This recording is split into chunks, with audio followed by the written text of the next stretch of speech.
힘들게 찍은 너무 추워서 사실은 굉장히 추웠거든요. 양재동에서 찍었습니다. 그날 추웠습니다.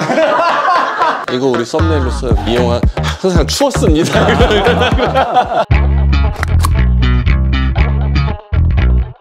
영화를 나만의 방식으로 해석하는 1인칭 무비 토크 재진신의 20일의 양재진입니다.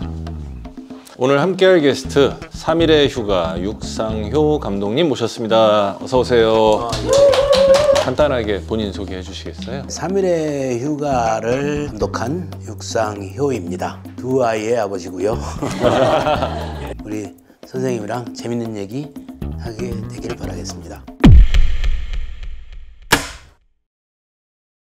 곧 개봉을 앞둔 3일의 휴가를 위해서 감독님 본인이 등판하셨는데 감독님께서 그동안 이제 찍으셨던 영화 보면은 반가 그다음에 이제 강철대오라는 영화 있고요. 또 나의 특별한 형제. 감독님께서 우리 주변에 좀 소외된 인물들, 어떻게 보면 사회적 약자 이런 분들에 대한 이야기를 많이 다뤘어요. 근데 이번에는 모녀 이야기던데 모녀로 설정하신 이유가 있을까요? 전작과는 조금 결이 다른데 그 여성들의 어떤 애틋한 감정 같은 것들을 잘 표현을 해보자 이렇게 생각을 해서 이제 처음부터 그렇게 시작했던 것 같습니다. 사실 뭐 이렇게 말씀드리면 그렇지만 이게 이제 거의 치트키잖아요. 엄마라는 단어만 들어도 우리나라에서는 눈물 흘릴 분들이 꽤나 계신데 거의 다 심지어 엄마가 돌아가셨어요.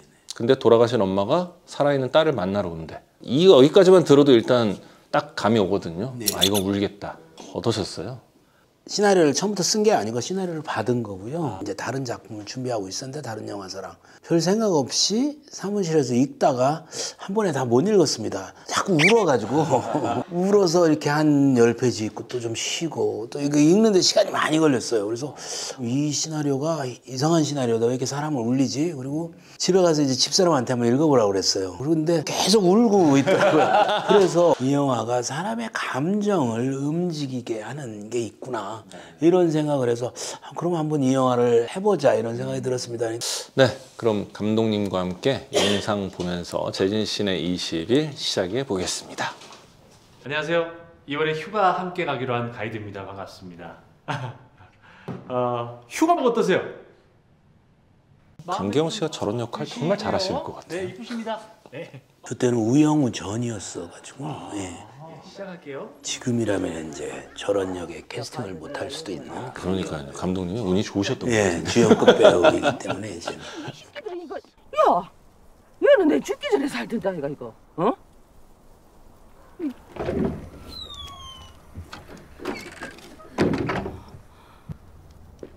날씨 좋다. 진주야. 좀. 이 먹고. 이 와 그냥 간. 맞다. 맞네. 나 귀신이다 그래. 나 귀신이네. 네, 귀신이세요. 돌아가셨어요. 그냥 좋은 기억, 따님의 행복한 기억만 담고 오시면 됩니다. 아시겠죠? 아셔야 돼요. 네. 저 장면이 이제 엄마 김혜숙 씨가 억장이 무너지는 장면이죠. 너 무슨 일이고?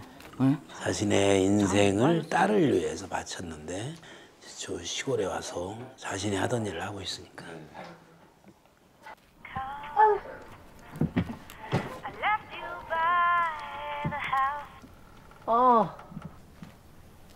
그렇게 막 엎어져서 전화 짓고 이런 거를 신민아 씨가 여러 군데 잘 보여주는 모습이 아닌데 여기서는 저렇게 편안하게 이제 자기가 생각을 컨셉을 그렇게 잡아가지고 저런 동작들을 스스럼없이 잘하더라고요. 영화 보면서 느낀 게 신민아 씨가 되게 좀 편안해 보이세요.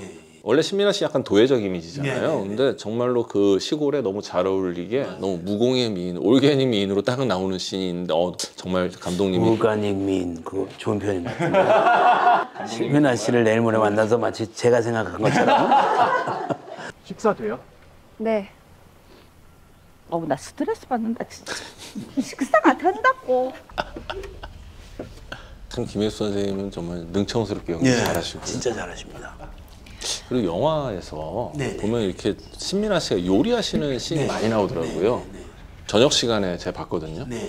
진짜 배고팠거든요. 팝콘 이만한 거 다 먹었어요.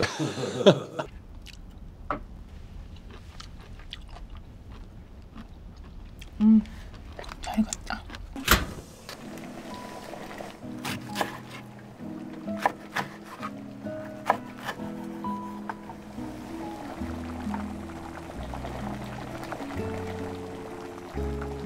잘한다.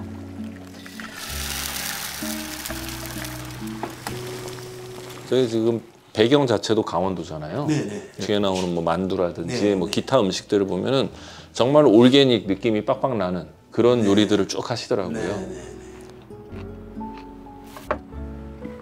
맛있게 드세요.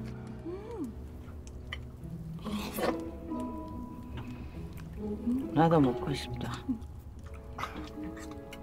나 너처럼 살지 말라고 내 쎄빠지게 공부시켜놨더니 내가 이 꼴을 보려고. 아이고 그 세월을.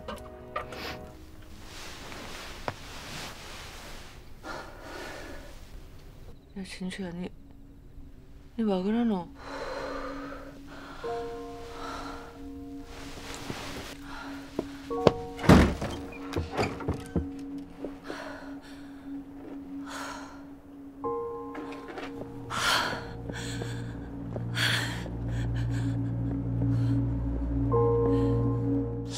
사실 이제 이 장면이 그 어떻게 보면은 미국에서 수학과 교수로 잘 나가고 있어야 될 딸이 시골에 와서 엄마가 하던 백반집을 하게 되는 이유를 알려주는 씬이잖아요.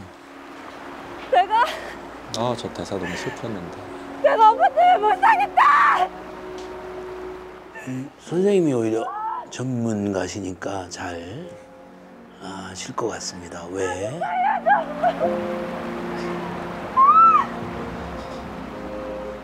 저기서 이제 엄마 나 좀 살려줘라고 하는 게 아마 저 상황에 처해 있으면 진짜 힘들 것 같아요. 엄마 사이가 좋지도 않았지만 그렇다고 엄마가 이렇게 갑자기 떠난 거를 쉽게 감당할 수는 없는 나쁜 기억도 있지만 좋은 기억도 많기 때문에 사실 이제 저희 딸 신민아 씨가 저 때 느끼는 감정은 이제 양가 감정이거든요.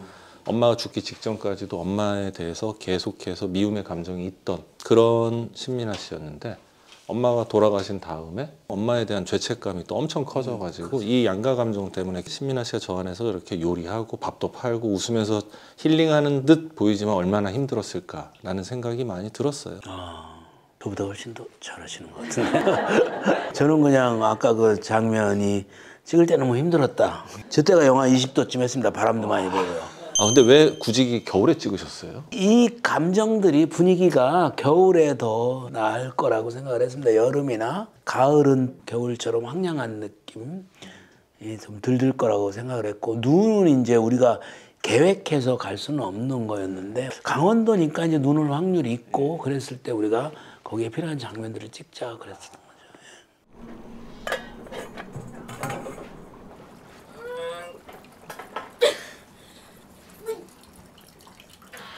아 죽겠네. 물을 넣는다고? 엄마가 해주던 방식이야. 사실 우리가 엄마 밥 하면은 지금도 막 아련하게 느껴지고 입맛 없을 때 엄마 밥 먹으면 좋겠다 이런 생각을 하는 이유는 그 밥을 해주던 엄마에 대한 추억을 그리워하는 거죠. 근데 그런 면에 있어서는 이 신민아 씨가 엄마의 레시피로 만드는 만두부터 엄마가 하던 여러 가지 요리들을 쭉 하는 게 결국은 엄마에 대한 추억을 그리워하는 엄마를 그리워하는 씬으로 되게 잘 쓰인 것 같아요. 그런 가족 간의 그리움 같은 것들이 어떤 형태로 표현되나 시나리오도 있었지만 우리가 시각적으로 그걸 어떻게 할 수 있을까 그런 고민을 좀 많이 했던 것 같습니다. 또 내가 죽음을 받아들이는 5단계가 있는데요. 이게 꼭 나 자신의 죽음뿐만 아니라 내 주변에 사랑하는 사람의 죽음을 받아들일 때도 똑같이 나타나거든요. 처음엔 D가 디나이얼, 부정이고요. 앵거, 분노고요. 바게닝이라고 협상이고요. 프레션, 우울이고 마지막에 억셉트에서 인정인데 근데 보통 사랑하는 가족이 죽었을 때 제일 먼저 나타나는 반응은 공통적으로 부정이에요. 이 사람이 죽었다는 걸 인정하기 싫은 거예요. 그 엄마가 해주던 요리를 레시피를 똑같이 계속해서 찾아 나가고 만들어가고 하는 게 어떻게 보면은 신민아 씨 나름의 굉장한 노력이었을 거예요. 엄마를 잊지 않겠다라는 본인만의 결심이었을 수도 있는 거고요. 뭐 그럼 경상도 방식입니까? 아닐걸? 엄마 일 나가던 집 어디선가 배워왔을걸? 우리 엄마는 너무 가난해서 만두 해 먹어본 적도 없대. 이 무만두 씬이 감독님이 꼽은 명장면이라고. 좀 시간은 걸렸지만 우리가 원하는 장면을 저기서 만들어낸 것 같아요. 같은 공간에서 각각 다른 시간에 엄마와 딸이 만두를 요리를 하는데 같은 레시피로 요리를 하는 거죠. 근데 꼭 마지막 장면에 이제 같이 그 공간에 있는 장면을 만들고 싶었는데 사실 이렇게 CG로 하면은 굉장히 간단하게 만들 수 있는데 CG가 아니고 일종의 아날로그적으로 그런 장면을 만들어 보자 해가지고 같이 두 배우가 같이 앉아 계시고 그 양쪽에 조명도 다르게 하고 뒤에 그 세트 색깔도 다르고 그래서 저 장면을 보고 우리가 고생한 보람도 없이 어떤 사람은 당연히 CG라고 생각하는 사람도 심지어 있더라고요. 뭔가 이렇게 아날로그적이고 수업적으로 뭔가 영화적 효과를 만들어냈을 때 오는 쾌감 같은 게 있거든요. 저 장면의 성취가 저는 되게 좋고 또 이제 김혜숙 선생님이나 신민아 씨가 저 장면에서 연기를 둘이 같이 보는 그 순간에 제가 연출을 하면서 모니터로 봤을 때 굉장히 좋았거든요. 근데 저는 저 장면 보고 CG가 아닌 줄 알았습니다. CG로는 저렇게 아련한 느낌을 낼 수가 없어요, 저게. 예. 그리고 이제 저 시사회 때 영화 보니까 풍경이 너무 이뻐요. 네. 이 로케이션 정말 신경 많이 쓰셨을 것 같은데 무덤 로케이션 찾다가 얽힌 사연이 있다고 들었는데 여성 제작부가 아예 전담으로 무덤을 찾고 다니신 거예요? 예. 근데 그 여자 제작부가 키가 좀 큽니다. 머리도 약간 길고. 그래서 근처 마을을 계속 물어 무덤 여기 이쁜 무덤이 있어요 하고 여기도 그래가지고 사람들이 좀 이상한 여자가 계속 지금 그 정선군 인근에서 무덤 물어보면서 그리고 저녁 때도 가거든요 필요하면은. 그러니까 밤에도 가고 낮에도 가고 무덤을 돌아다니면서 심지어 이쁜 무덤 어디 있어요? 그래가지고 뭐 군청에서도 뭐 전화가 오고 그랬습니다. 어떤 여자분에게 무덤을 잡고 다닌다고. 그렇게 해서 찾아낸 거예요. 그렇게 해서. 영상 함께 감상해봤는데 어떻게 보면 이 영화에서 이제 가장 이 모녀 간의 오해가 쌓이는 과정 속에 나오는 건데 가족이니까 내가 말을 안 해도 표현을 안 해도 내 속마음을 알 거야 라고들 착각을 한다라는 거거든요. 제가 이제 주로 하는 얘기가 여러분이 밖에 사회에서 만나는 사람 대하는 거에 10분의 1만 예의를 갖추고 매너를 가지고 가족을 대하면 그 가족이 너무 나와 관계가 좋을 거다라는 얘기 많이 하거든요. 좀 내 속에 있는 얘기, 감정들 가족한테 많이 표현을 해야 서로 오해도 안 생기는 거고 다른 사람 대하는 것만큼 최소한의 예의, 매너 정도는 지키면서 사는 게 가족 간에 좀 오해 없이 행복하게 잘 사는 길이 아닐까 그런 생각을 이 영화를 보면서 해봤습니다. 제가 원하는 걸 아주 훌륭하게 논리적으로 요약을 해주셔서 감사합니다. 예. 이걸 잘 외웠다가 이제 다른 데 가서 저도 그렇게 얘기를 해야겠습니다. 3년째 엄마가 하던 백반집을 운영하며 엄마가 살던 곳을 벗어나지 못하고 있는 진주가 과연 엄마와의 3일 그 시간을 통해서 엄마에 대한 죄책감을 덜어내고 결국 원래 본인의 자리로 돌아갈 수 있을지 아니면 계속 거기서 엄마에 대한 추억을 곱씹으며 그 백반집을 이어갈지 한번 영화를 보면서 결말을 추측해 보시면 좋을 것 같습니다. 자, 재진신의 20일의 시그니처 코너입니다. 감독님께 죄송하지만 코너 이름이 쌉소리 토크입니다. 이게 무슨 쌉소리가 무슨 옛날 얘기로 하면 개소리 뭐 이런 거예요. 예, 그냥, 예. 한번 필름을 꺼내서 한번 펼쳐줘 보세요. 노라 존스 돈 노아이. 예. 노라 존스 돈 노아이는 감독님의 취향인가요?를 묻는 것 같습니다. 제가 한 2005년 정도 전화를 걸면 컬러링으로 이 노래가 굉장히 많이 나왔습니다. 노라 존스 돈 노아이가 컬러링으로 나와 약간 교양이 있는 지적 여성. 그러면은 이 영화에서 이 노래를 쓰신 이유는 진주는 지적 허영이 쩌는 애다 뭐 이런. 허영이 아니라 그냥 교양이 있는 거죠. 허영이. 그리고 이 노래 우리가 저작권 같은 것도 쉽지 않았거든요. 굉장히. 노라 존스 씨한테 허락을 맡아야 되더라고요. 에이전트 허락을 맡으면 안 되더라고. 그 노라 존스와 저와 어떤 의사가 교환이 된 겁니다. 그래서 써라. 이렇게. 하나 더 뽑아주시죠. 마을에 골프장 건설됐을까? 어떻게 생각하십니까? 아마 건설됐을 겁니다. 예. 감독님이 지금 모든 내용을 결말에 스포일 하셨어요, 이거. 아니, 이거 물으시니까 대답을 하는 거라면서요. 그럼 물어보지를 마셔야 되는 거 아니에요? 네, 넘어갈게요. 네.